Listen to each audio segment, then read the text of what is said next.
Dios es bueno con nosotros, ¿verdad? Siempre ha sido bueno, nunca ha sido malo Dios, siempre ha sido bueno. Hoy Dios nos va a dar a nosotros un pleno entendimiento de ciertas cosas que no comprendemos. Lo ha visto desde el cielo, lo ha visto en mí, en ti, en todos, lo ha visto. Ha visto que batallamos con estas cosas y hoy quiero explicarles cómo es que vamos a lograr la victoria. Nuestra vida está en plena libertad. A ver, di conmigo, soy libre plenamente. Okay. Pero muchas veces no hemos disfrutado la plena libertad que Dios nos ha dado a través de Cristo. Como que hay cosas que a veces nos atrapan, nos seducen, nos hacen como que no somos cristianos a veces, ¿no? Como que no hemos creído en Jesús. Nuestra mente ha tenido conflicto con la palabra de Dios porque nuestra mente no concibe los términos nuevos que Dios habla a través de la Escritura. Por eso se han hecho nuevas versiones de Biblias, para que las palabras que se usan en las Biblias nuevas se puedan comprender con facilidad y la puedas asimilar. Porque muchas veces tu mentalidad no cambia porque no comprendes los términos que ahí se emplean. Hoy voy a manejar algunos términos que quizás no los comprendas, pero me voy a dar la tarea de explicártelos para que lo puedas comprender muy bien. Así que pensamos muchas veces que no podemos conducirnos de la manera en que Dios pide que lo hagamos. Muchas veces pensamos que Dios dice que hagamos esto, que hagamos aquello, pero nos esclavizamos a una vida rutinaria de mucho trabajo, de mucha labor, llena de complejos, de pensamientos, y somos esclavos de esos pensamientos que no hemos podido cambiar. Y eso nos conduce a vivir una vida pecaminosa sin querer queriendo, ¿verdad? Digo, sin querer queriendo. Nosotros pensamos que debemos de pagar la consecuencia de nuestros pecados pasados, de nuestras malas actitudes, de nuestras malas acciones, y por eso es que debemos de vivir en sufrimiento permanente hasta que venga Cristo. Cuando Dios no piensa así de nosotros, pensamos que vamos a vivir así porque escogimos vivir así, y no es correcto pensar así. A lo mejor no todos los que estamos aquí pensamos de esta manera, pero si vemos que estamos impedidos para ser libres de nuestra vana manera de vivir, es por nuestro pensamiento. Estamos apegados a gustos. ¿A cuánto les gusta la comida? Dicen, el vicio del cristiano es la comida. Ya no se empina la botella, ahora se empina en la comida, ¿verdad? Y por eso los cristianos ahora comemos y comemos y comemos. Y eso a veces nos impide ya vivir una vida saludable o una vida en plena libertad de caminar, de hacer algún esfuerzo, porque ya estamos pasados en peso, ¿verdad? Entonces, nuestra inteligencia no nos alcanza para entender por qué algunos son creyentes y viven en pecado. Nuestra manera de vivir está apegada a pecados, quizás, y muchas veces ni lo sabemos, porque estamos en tinieblas o porque los pecados están tan diluidos que no piensas que es pecado. Así que hoy vamos a descubrir una verdad absoluta, importante para ti, para que tú puedas caminar en plena libertad de hoy en adelante. ¿Está bien? A ver, di conmigo, libre del pecado. Bueno, es el tema que vamos a tratar hoy. Tú y yo somos libres del pecado, ¿está bien? Todos sabemos que hemos cometido algunos pecadillos por ahí, ¿verdad? Así le llamamos, pecadillos. Algunos sabemos que son pescadotes, grandotes. Y algunos sabemos que pues, ni sabías que eran pecado hasta que te diste cuenta que era pecado. Ya retrocediste un poco, pero sí batallaste unos años para despegarte de ese hábito o de esa costumbre. De modo que todos nosotros hemos visto cómo el pecado sí nos esclaviza, nos hace dependientes del pecado. Razonamos de muchas maneras para evitar que el pecado salga de nosotros. Entonces, algunos descaradamente pecamos y nos sentimos bien pecando. Digo algunos porque me incorporo contigo, no porque yo lo esté haciendo, ¿sí? Sino porque quiero que sepan que todos pasamos por esa etapa, todos, creyentes, no creyentes. Pero ahorita me voy a enfocar en los que hemos creído, no en los que no han creído, sino en los que ya hemos creído y todavía estamos ya descaradamente viviendo en pecado y creemos que está bien, ¿verdad? Así que Dios ha sido muy bueno contigo, ¿o no? Y con todos nosotros ha sido muy bueno. Es paciente. Ve que estás mal y no te dice nada. Hasta parece que está de acuerdo en que vivas así, pero no está de acuerdo, solamente que es paciente. A ver, di conmigo, Dios es paciente. No se ha enojado contigo porque es tardo para airarse, ¿verdad? Es tardo para airarse Dios. Dios no se enoja tan fácilmente. Dios tarda hasta 20 años en enojarse contigo. Medio se enoja y luego se contenta. Tantito ve que te arrepientes y ya te da chance de que sigas adelante, ¿sí? Porque Dios es bueno. Y eso a veces nosotros lo utilizamos para vivir mal. Nos ama así como dice la canción, así tal como soy, me amas, ¿no? Así cantamos ahorita, tal como soy, me amas. Aunque seamos personas sin poder para vivir, infelices, seamos avaros, mezquinos, despreciados con razón por las demás personas, ¿verdad? Aunque seamos así, Dios nos ama. Muchos te desprecian con justa razón y Dios te ama. Y la otra persona dice, ¿cómo le viera caer un rayo? ¿Cómo se atreve Dios a amar a una persona que es despreciable, miserable, ¿no? Avara, tacaña, malviviente, etcétera. Pero Dios así nos ama. Nada más ve un poquito de arrepentimiento en ti y te ama. Y no tan solo te ama, te da mucha bendición con un poquito de arrepentimiento que ve en ti. Dios es bueno. A ver, di conmigo, Dios es bueno. En gran manera Dios es bueno. Por eso a veces pensamos que vamos a vivir como queramos. De todas formas, Dios es bueno, ¿no? Pero te quiero decir algo. Dios quiere hacer algo contigo, pero lo que tú estás viviendo le impide a Él utilizarte. Le impide a Él moverse de ti, porque tú estás amando todavía cosas que Dios aborrece en ti. A ti no te aborrece, siempre te ama, pero tu conducta es que a veces Dios aborrece. Ahora, aquí hay algo interesante. Dios, a través de todo lo que vi en la Biblia cuando apenas me había convertido, supe que Dios había hecho muchas cosas para que yo fuera salvo. Se la pensó re bien Dios. Estuvo planeando durante muchos años cómo voy a salvar a Víctor. Pensó, ¿cómo le haré? Primero le tengo que hacer entender que está mal, porque él cree que está bien. Yo creo que luchó bastante, pensando muchos años, de modo que hasta los 30 años me convenció. Tardó 30 años pensando cómo convencerme de que yo estaba mal.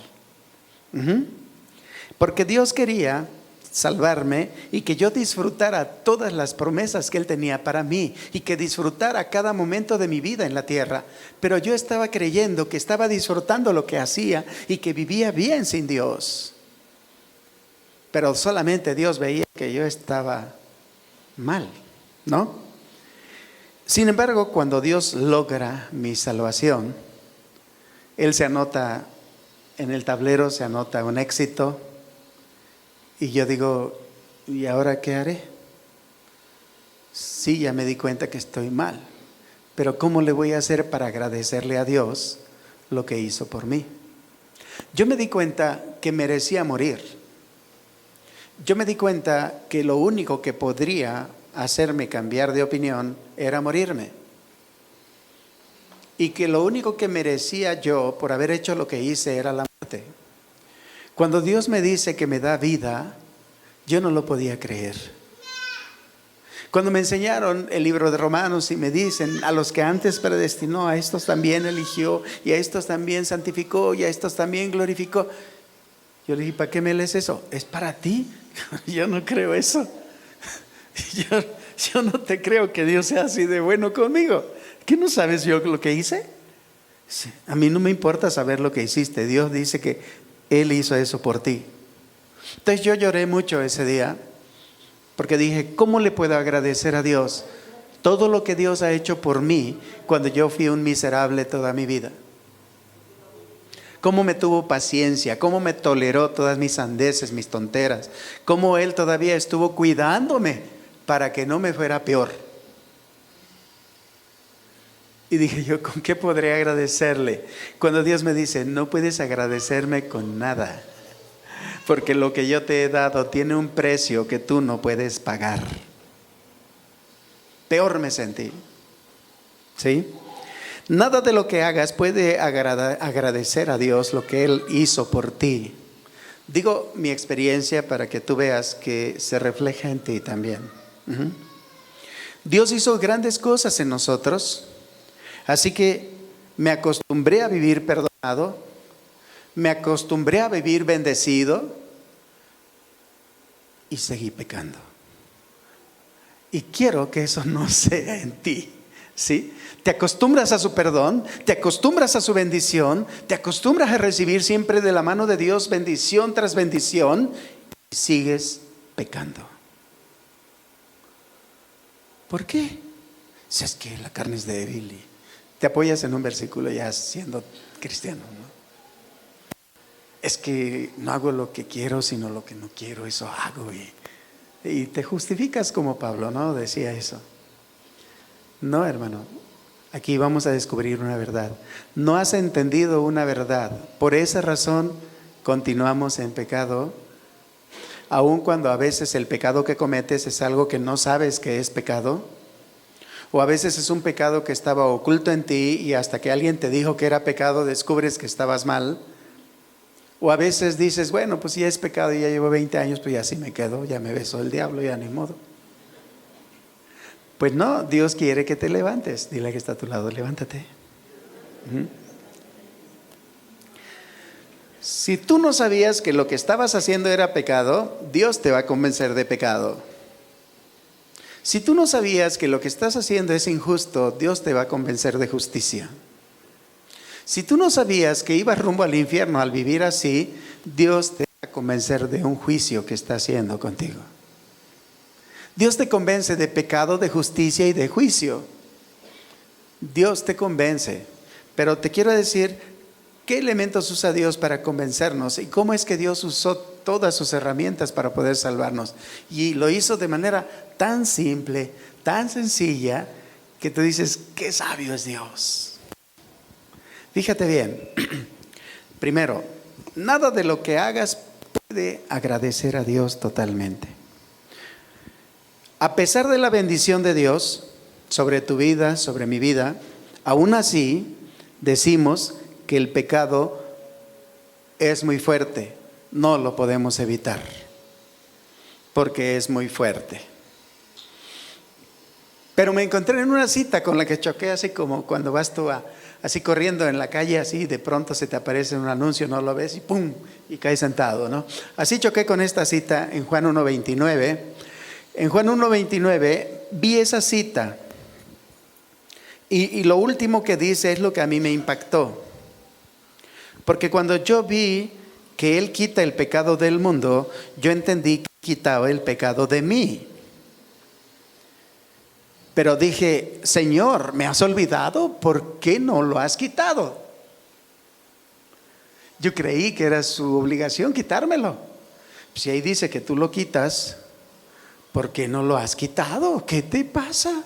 ¿Me olvidaste ya? ¿Haces acepción de persona? Estaba yo peleando con Dios, aparte de agradecerle que Dios no se había enojado conmigo de que yo continuaba pecando.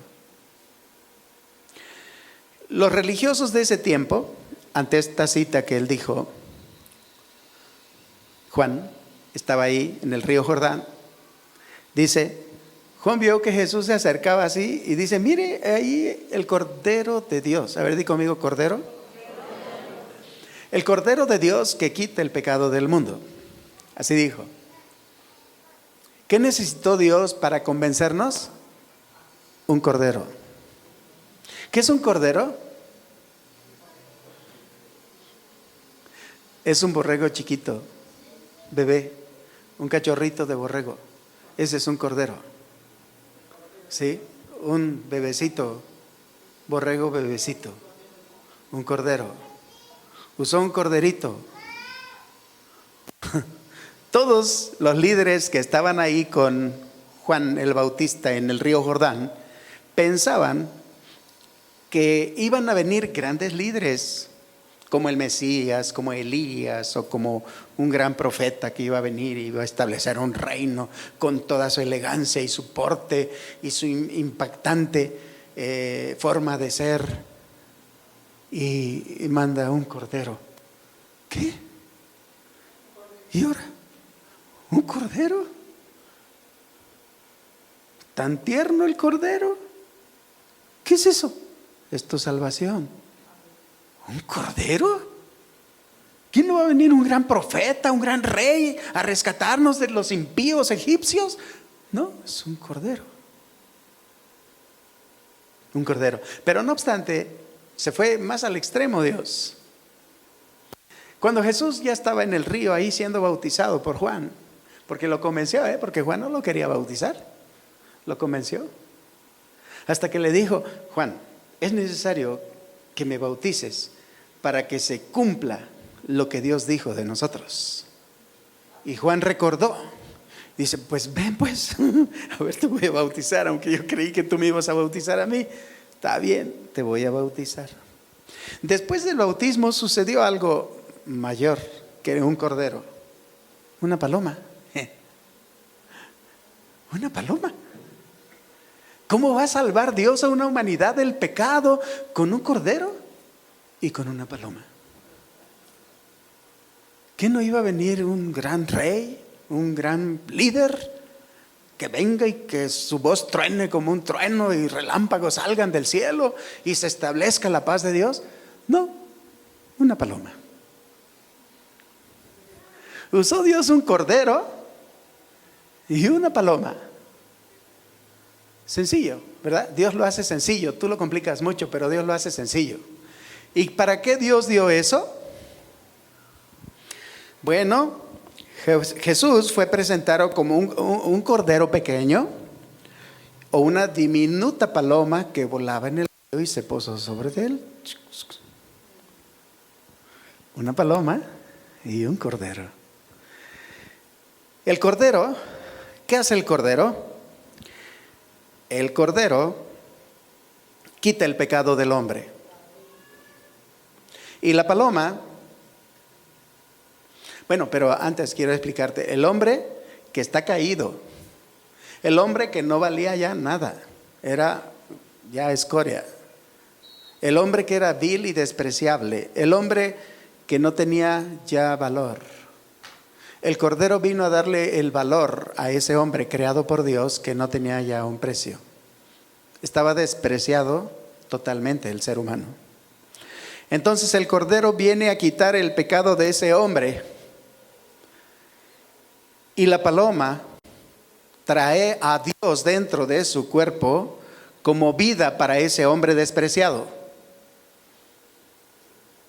El cordero quita el pecado de ese hombre. Y la paloma, al posarse en él, le da la vida de Dios. ¿Eso hizo Dios? Sí, así estableció su reino. Un cordero y una paloma. El cordero compra al hombre que no vale nada, el caído, el despreciado, y lo compra y se lo devuelve a Dios. Le dice: ten, tú lo creaste, es tuyo. Eso hace el cordero. Y la paloma unge con la vida eterna de Dios al hombre que fue comprado por la sangre de ese cordero. Entonces, aparte de que lo compra, la paloma introduce a Dios dentro del hombre y al hombre lo introduce dentro de Dios. Eso hace la paloma. ¿Cómo lo hizo? ¿Cómo te introdujo a ti dentro de Dios y a Dios lo introdujo dentro de ti al mismo tiempo cuando tú creíste? Esas son las grandes cosas que Dios hizo con nosotros.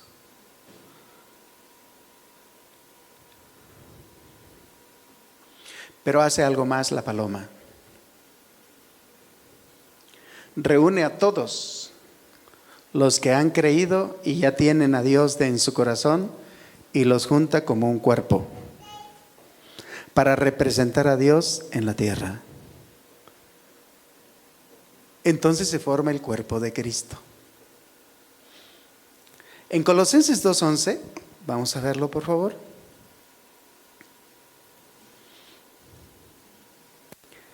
Sucedió algo. Así como un árbol que le ponemos cerca alrededor, un árbol que está en medio de un bosque y lo demás está limpio,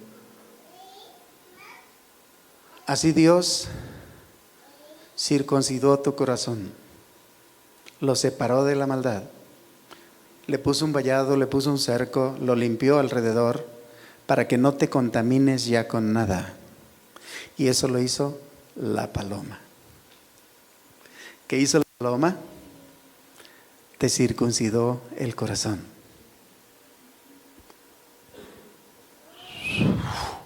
En un ratito quedaste limpio. No fue circuncisión hecha con un cuchillo con una mano de un hombre. No, lo hizo la paloma, lo hizo el Espíritu de Dios. El Espíritu de Dios representado por una diminuta paloma en un río. Circuncidó el corazón de los hombres que fueron comprados por la sangre del Cordero. Así fue la salvación. Esta circuncisión es espiritual. La circuncisión de Cristo es espiritual. ¿Cómo lo hizo? Bautizándote. Te sumerge en Cristo, te coloca en Jesús. Y de esa manera te separa del mundo, te separa del pecado. Te despoja de tu cuerpo carnal por medio de la virtud eficaz de la muerte de Cristo. No necesitas golpear tu cuerpo, no necesitas sacarte sangre del cuerpo para limpiarte. Dios lo hizo sencillo. Circuncidando tu corazón. Cuando Dios ve que el Espíritu de Él te trae a su presencia, lo primero que hace es apartarte del mal. Te separa del mal. Esta es la circuncisión espiritual. La circuncisión consiste en despojarte del cuerpo carnal. Y no fue hecha con manos humanas, sino fue lograda por la muerte de Cristo. Di conmigo, por el Cordero. Él logró tu circuncisión. Y esa circuncisión es aplicada y ejecutada y llevada a cabo por el Espíritu. Di conmigo, la paloma. Uno y el otro se combinaron bien. No puedo entender cómo. Lo hizo bien Dios. La expresión despojarnos significa quitarse de algo, como por ejemplo la ropa, se despoja uno de ella. Te circuncida, te quita todo lo carnal para vivir una vida santa. Pero mientras tu mente no lo entiende, o tu mente es sembrada con ideas inapropiadas del mundo o del diablo o los deseos de tu carne, tú sigues viviendo en pecado, aunque ya eres cristiano. Entonces, vamos a Romanos 6:14, por favor. Observa lo que ahí dice, y ahí es donde debemos de ver con claridad algo importante que está ahí. Dice, el pecado es más tu amo. Así dice, ¿no? Porque ustedes ya no viven bajo las exigencias de la ley. En cambio viven en la libertad que da la gracia de Dios. Pero quiero explicarte algo ahí. Porque todos dicen, ya se vale todo. No, espérate. Que es algo interior tuyo. Tú decides en tu interior. Dejarte gobernar por la maldad o obedecer al Espíritu de Dios que está en ti. Tú lo decides. No pienses que te obligaron. No digas que te obligaron. No digas que eres débil. No digas que no tienes fuerzas. No, tienes todo. Solo es una decisión. Tú tienes que decidir apartarte del pecado. Cuando tú decides apartarte del pecado, el pecado ya no tiene autoridad sobre ti. A lo mejor sufres, sí, vas a sufrir, te va a doler, pero es necesario el dolor y el sufrimiento. Me decía un hombre ayer, varones, decía, aunque le duele el ejercicio, hágalo porque su cuerpo va a demandar que ya no lo siga haciendo. Porque su cuerpo es como una máquina que está programada, ¿no? Si aunque le duela el ejercicio que está haciendo, sígalo haciendo. Porque eso significa que va a haber un cambio. Entonces, aunque te duela el pecado, dejar el pecado sigue impidiendo pecar, aunque te duela, porque va a haber un cambio. Dile al que está a tu lado, va a haber un cambio. Va a haber un cambio, amén. El pecado, dice aquí, que gobierna nuestra voluntad por medio de la concupiscencia de nuestra carne o de nuestro cuerpo. Ve el versículo 12. Vamos a ver en Romanos 6:12 dice, no permitan que el pecado controle la manera en que viven. No caigan ante los deseos del pecado.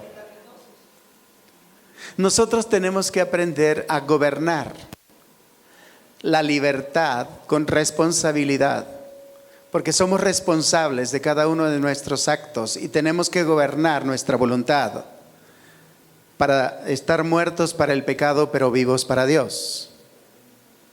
Tenemos que aprender a gobernar sobre el pecado. O sea, si nosotros rechazamos al pecado, y aunque te llore el pecado y te gima el pecado, no te acerques más ni lo escuches. Porque el pecado te va a lloriquear como si fuera un bebé hambriento. Déjalo que se muera de hambre. No lo alimentes ya. Te va a chantajear. Te va a engañar. Te va a mentir. Porque quiere ser tu amo. Y de esa forma te va a gobernar. El hecho de que no estamos bajo la ley, sino bajo la gracia, es la razón por la cual el pecado no puede enseñorearse de nosotros. No es la razón para que tú puedas hacer cualquier pecado y no pasa nada. No, sí pasa algo. El pecado se está enseñoreando de ti. Eso es lo que está pasando. El pecado está impidiendo que la bendición de Dios llegue totalmente a tu vida. Eso es lo que está pasando. El pecado impide que todas las promesas de Dios se realicen en ti. Eso es lo que está pasando. El pecado impide que tú puedas desahogadamente vivir en libertad, la libertad que el Cordero te compró. No puedes vivir en libertad. Muchos viven en pecado y se andan cuidando que no los vea nadie. Bueno, no digo más. El pecado ya no tiene derecho ninguno sobre ti ni sobre mí. Dile al que está a tu lado, el pecado ya no tiene ningún derecho sobre ti. Pero tú tienes todo el derecho para rechazar al pecado.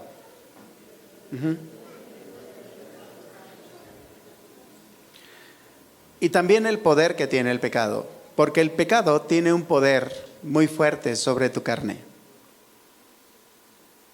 Te va a decir, ¿qué? ¿Ya te vas a quedar así? ¿Qué? ¿Ya no vas a hacer nada? Tú tienes que decir, sí, así me voy a quedar. Porque Dios quiere algo de mí. Te va a hacer gestos el diablo, ¿no? Al rechazar al pecado, bueno, el hecho de que el pecado ya nos enseñorea de nosotros, esto nos pone en una posición de poder rechazarlo. Tenemos poder para rechazarlo. No te doblegues, ¿sí? Yo tengo unos animalitos ahí en casa, unos perritos, los vuelvo a sacar hoy, que dejé la puerta abierta y se metieron. Yo no me di cuenta que dejé la puerta abierta, no recordaba, sino salí y vi que estaban echados en el sofá. Dije, ¿qué pasó? Y ellos moviendo la cola bien felices, ¿no? Adentro. Dice, ay, ya nos dejaste pasar. No, ¿qué pasa? No. Y la puerta la dejé abierta. Entonces agarré y los quise sacar por ahí y no se levantaban del sofá, no me obedecían. Y les hablé fuerte. Nada más movían la colita y las orejitas las hacían para atrás. Entonces agarré, cerré esa puerta y abrí la otra. Y me empleé más autoridad y más fuerza y les dije, ¡órale! Y ¡fum! Se fueron los dos corriendo.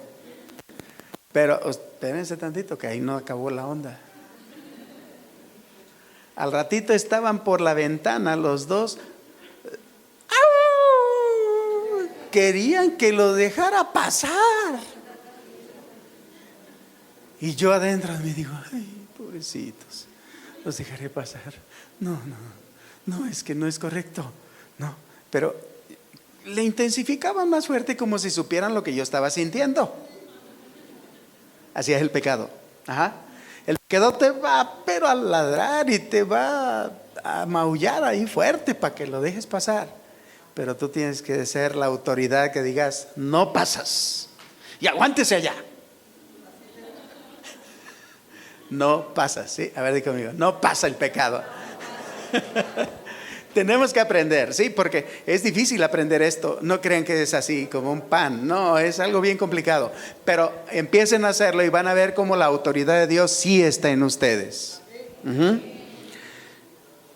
Al rechazar al pecado y ponernos del lado de Cristo resucitado, nos presentamos a nosotros mismos y nuestros miembros como esclavos a la justicia,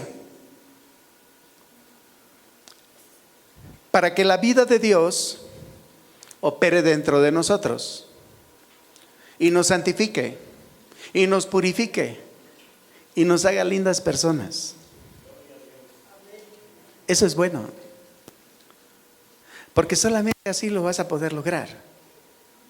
Esto no nos hace personas que viven sin ley, sino que, bueno, algunos así vivieron durante mucho tiempo. En los tiempos en que la iglesia se degradó, pensaron, estamos bajo la gracia, no hay problema. Y Sodoma y Gomorra se quedaba chiquito, porque todos creían que estábamos bajo la gracia y aleluya, aleluya, y cada quien con la suya. Y hacían tonterías, ¿sí? Y la verdad es que no era así. En Judas 1:4 dice con claridad, esa cita, por favor, creo que no la di allá, pero búsquenla por favor y pónganla. Ya está, ok, Judas 1:4. Les digo esto, dice, porque algunas personas que no tienen a Dios se han infiltrado en sus iglesias diciendo que la maravillosa gracia de Dios, dice, nos permite llevar a cabo una vida inmoral. La condena de tales personas fue escrita hace mucho tiempo, pues han negado a Jesucristo, a nuestro único dueño y Señor. Nunca olviden Judas 1:4, por favor.